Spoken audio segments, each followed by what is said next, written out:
And finally, a new film has been produced in the Midlands about the Titanic. This one's about a girl's obsession with the disaster. It also shows some of the less well-known connections that the Midlands has with the ship that sank 100 years ago next month.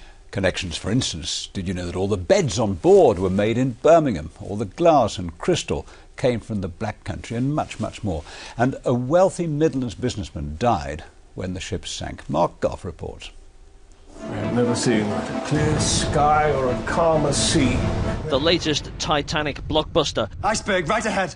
It'll be shown on ITV later this month. Both the small screen and the big screen have told the Titanic story. Now there's another movie. Lucy has a fixation. She's totally obsessed with the boat Titanic.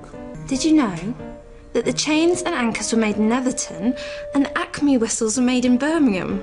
They still are. They're making a commemorative one. Just one of the many connections between the city and the ship.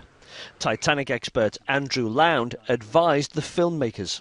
70% of the interiors of the ship came from Birmingham and the Black Country, and 70% of all ships built in that period were made in Birmingham and the Black Country. This was the centre of the manufacturing industry in the region.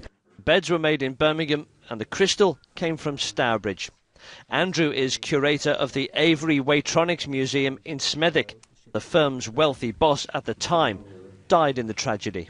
Their managing director, William Edward Hipkins, was on board the Titanic when it went down. He was going to the Avery Scale Company of Milwaukee, where we just won a huge order to supply the US Navy dockyard with weighing equipment. In the new movie, the heroine's dream is to go on a Titanic remembrance cruise. Her boyfriend's pals think they can make her dream come true.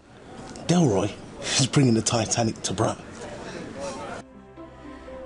They're for a Titanic cruise. Today, two of the actors toured the Birmingham factory which made the whistles for the Titanic crew and the megaphones used to direct passengers to the lifeboats.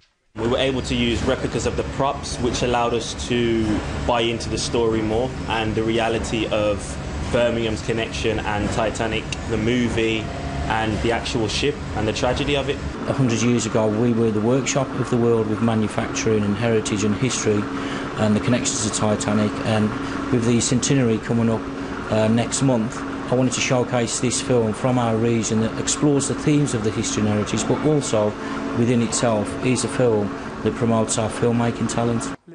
Titanic Love will be shown at the Avery Museum in April and gets its premiere at the Edinburgh Film Festival. You'll have to wait until then to see just exactly how the filmmakers brought the Titanic to Brum. Mark Goff, Central Tonight. Should be good. And Mark tells us that at the Avery Museum in Smethwick, they have one of the portholes from the Titanic that was brought up from the seabed. Yeah, Avery's where they make the scales. They couldn't have weighed the anchor there. That was 15.5 tonnes, made by Noah Hingley in Netherton, good old Netherton. It took 20 Shire horses to get it to the railway station. Fascinating facts all about the Titanic.